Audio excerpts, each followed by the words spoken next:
want to tell you a story that happened to my husband and myself yesterday, and it was a very encouraging thing that happened. I like to go walking with my husband, and yesterday we were out for one of our walks, and one of the neighbors were out and they were doing some landscaping in their yard. And we noticed them, so we went over and we were talking to them for a little bit, and then this lady comes along and she stops. She jumps out of her car, and she's probably in her 30s, and she says, "I don't mean to interrupt you guys or anything." She goes, "I'm a historian, and my name is Esther." Right there, I about fell over. I'll tell you what, I don't ever hear anybody's name being called Esther. I don't know if I've ever known anybody named Esther in my life. And so when she said that, it just brought encouragement to my heart, because the book of Esther in the Bible is just such an encouragement to me, because the key verse that everybody normally thinks about in Esther is chapter 4, verse 14, and it says, "For such a time as this." And really what that means to me is everybody has such a time. It's just there's a purpose in all of our lives for something, that the Lord has given each one of us a purpose, and that's why it's just such an encouraging thing to me. And today we're going to be in the book of Esther. Turn to chapter 4. Today Esther's faced with a decision that's going to not only affect her own life, but the lives of others. And we're going to read just the two key verses here, and that's verses 13 and 14. If you would stand for the reading of God's Word, we're in chapter 4 again of the book of Esther, verses 13 and 14. It says, "And Mordecai told them to answer Esther, 'Do not think in your heart that you will escape in the king's palace any more than all the other Jews. For if you remain completely silent at this time, relief and deliverance will arise for the Jews from another place, but you and your father's house will perish. Yet who knows whether you have come to the kingdom for such a time as this?'" You may be seated. Thank you. Let's do a little backtracking here and see how we got to this point. Okay, we'll recall in history that Esther was chosen as queen in place of Vashti. She married Xerxes. She was raised by Mordecai, who was her cousin, and Mordecai works in the kingdom. Well, there's a man also who works in the kingdom. His name is Haman, and he hates Jewish people. He had the king drinking one evening, and he tricked him into signing a decree. Well, this decree was to kill all the Jewish people in the whole kingdom of Persia. Mordecai gets wind of this decree. He's out at the king's gate. He's got ashes all over himself. Esther hears about Mordecai. She hasn't heard about the decree yet. So she sends a servant out there. Her servant's name was Hathach. He goes out and he wants to find out what exactly was wrong with Mordecai. So Mordecai gives Hathach a copy of the decree, what he was given, and to let Esther read it. And then he asks Hathach to tell Esther, "Would you go before the king and plead for your people?" The irony here is this, that when Mordecai knew that Esther was going to go and be queen, he said, "You might not want to let anybody know that you're Jewish." But now, all of a sudden, he's saying, it might be a good idea that you let them know that you're not only Jewish, but now you're going to plead for the people too. So that's just a little bit of irony there. Mordecai took a decree. He gave it to Hathach to give to Esther, because this was a very, very important point here. This was a matter of life and death for not only Esther, but also for all the Jewish people. And he wanted Esther to read it for herself. He wanted her to know, this is law now. This is going to come to pass. And I want you to do something about it. This involves you, honey, not just me, but it also involves you because you are Jewish. And maybe you should let the king know that you are Jewish. In our own lives, we need to also apply that to ourselves. If there's something that comes along, someone's asking you to do something, don't just take their word for it. Make sure they got some facts to back it up, okay? Because you don't want to have this he said, she said thing going around. A lot of times it's like the telephone. By the time it gets back around all the way, it's something completely different than what you thought you were signing yourself up for. So make sure you got all the facts, so that way you know what you're getting yourself into. Mordecai asks Esther to go before the king, plead for her people. Esther gives this response back to Mordecai. She's a little bit on the scared side, and she says this, give this message back to Mordecai through that. All the king's officials and even the people in the provinces know that anyone who appears before the king in his inner court without being invited is doomed to die unless the king holds out his gold scepter, and the king has not called for me to come to him for 30 days. Here's the question. Why do you think Esther was telling Mordecai this? Do you think Mordecai didn't know protocol? Maybe he wasn't educated in this area. No, that's not it at all. Mordecai knew protocol. Mordecai was a scribe. He wrote the laws. Of course he knew the laws. So why is she telling him this? Well, I'm guessing maybe she was scared. She's kind of like saying, well, you know, I haven't been called in 30 days. And my head could get chopped off if I go before the king and he doesn't really want to see me. So, you know, I can't possibly do something about this. I'm sure you know somebody else who could do something about this. Why don't you ask them? Because I am not your person. I don't think I can really make a difference here. In our own life, sometimes God will ask us to do something and we get really scared and we don't want to do it. And so we kind of make up all these different excuses, sort of like Esther. We're like, I'm the wrong person. You know, like Moses was saying, no, not me, Lord, not me. You've got the wrong guy. He's at the burning bush trying to tell God that he's got the wrong person. That's kind of funny. Sometimes we try to tell God he's made a mistake. Mordecai isn't really content with Esther's response there. So he sends back a response to her. He's not willing to let her off the hook. He lets her know, we're back to our key verses, verses 13 and 14. For if you keep quiet at this time, don't think that you're going to get out of anything.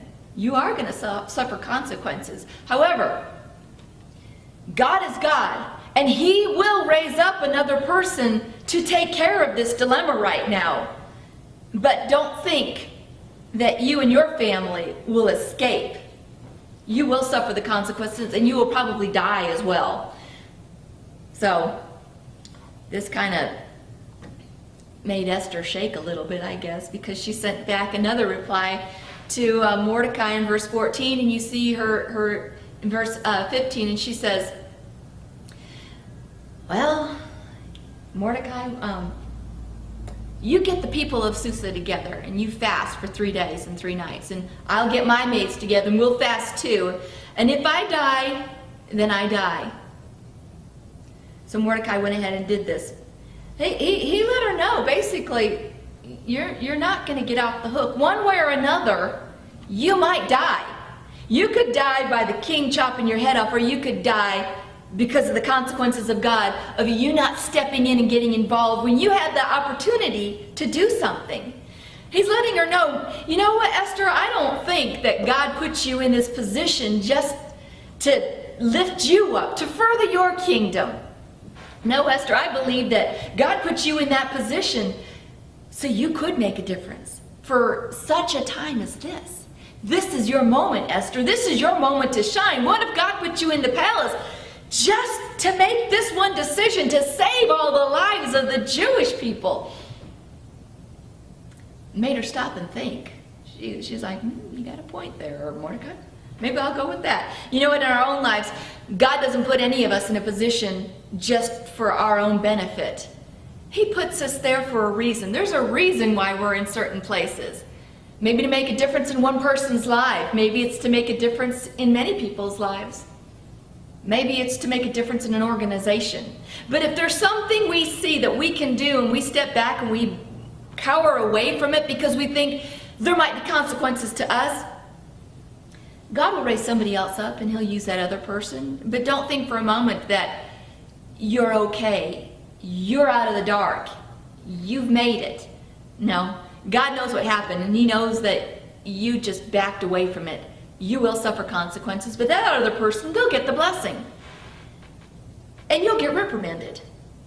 And you know what? He may put you in the same type of position around the mountain one more time, put you in the same type of situation where you get the opportunity to step out in faith that next time. Don't make the same mistake. and just back away from it. Get the blessing. Step out in faith. Go get the blessing. Do you know also God used Thatch, the messenger? This messenger had to give the message the right way. He couldn't just mess it up or say the first thing that he wanted to think, oh, I'm going to paraphrase it and say it this way. No, he had to say it correctly. He had to deliver the messages correctly. He also had to be loyal to Esther and not just throw her under the bus in case someone wanted to kill her too, saying, oh, she's Jewish. What about Mordecai? He was a scribe. God used him in such a time as that.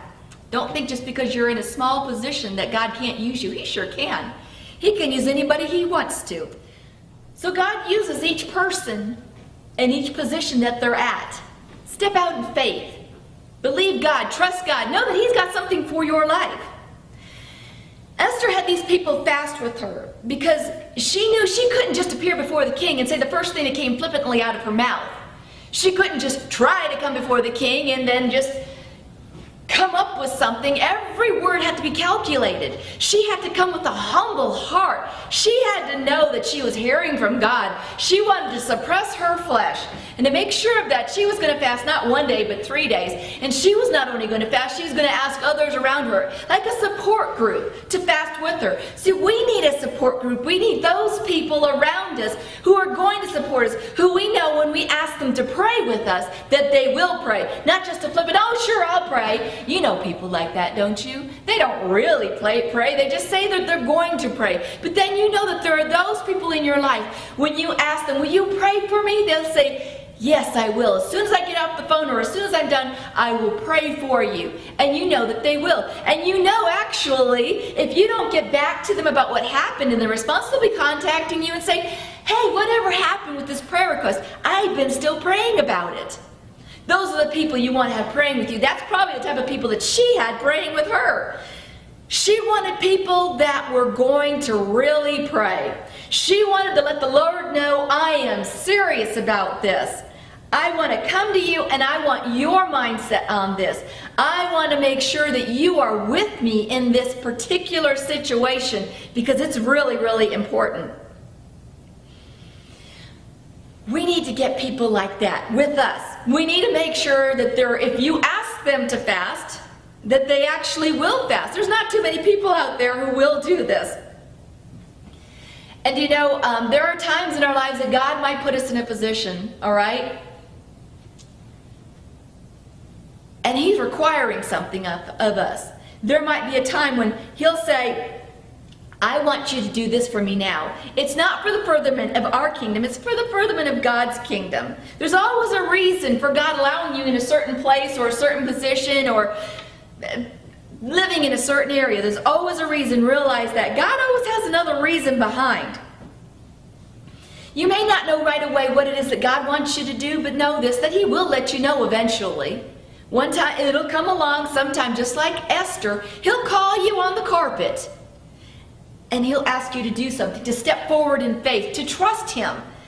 And like Esther, it might be really, really hard to trust Him because you're thinking, I'm going to put my neck out there on the chopping block and boy, it's gone. And I don't know what I'm going to do. You can choose the route less traveled or you can choose the easy route. It's up to you. It's your choice. God's not going to make you do anything. You get to choose. If you go ahead and choose the one that's the easy route, it looks like it's easy, yet this is the way that I want to go. It's safer.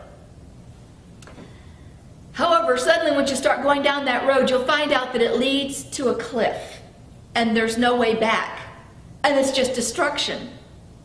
But on the other hand, if you take the one that looks like it's rougher and it's less traveled road and it looks like all these briars and thickets, once you step forward in faith, it suddenly clears up. And there's this big open field, and you never would have imagined that's the way it would turn out. We see a great conclusion here in chapter 5, verses 1 and 2. Let me read those verses to you. On the third day, Esther put on her royal robes and stood in the inner court of the palace, in front of the king's hall. The king was sitting on his royal throne in the hall, facing the entrance.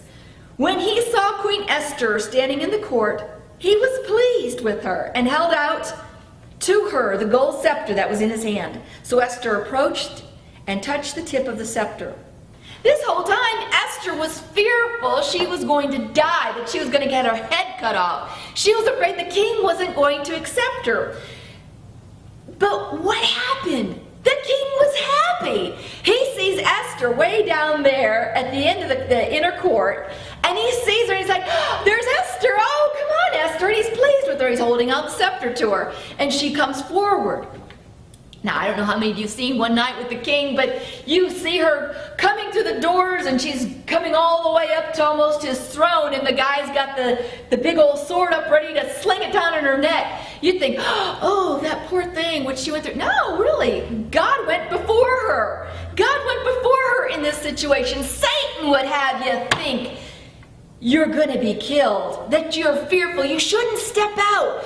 You should stay where it's safe. Stay in the safe place. Let me tell you what, though. If God's moving forward and He wants you to move forward too, there's nothing safe about staying where you're at. You need to move forward with God. That's where it's safe, not back there. The Lord gave wisdom to Esther to give up eating and to pray for a little bit and to fast. Because He not only prepared Esther's heart and how to go about it, He also prepared the king's heart to receive Esther. So that way He received her with gladness, and he was happy and he was pleased. We see in this is a great example of putting God first in your life in all your decisions. And then you watch God go before you, clear the paths. And as He does this and as He makes the impossible happen, you give all the praise and the glory to God.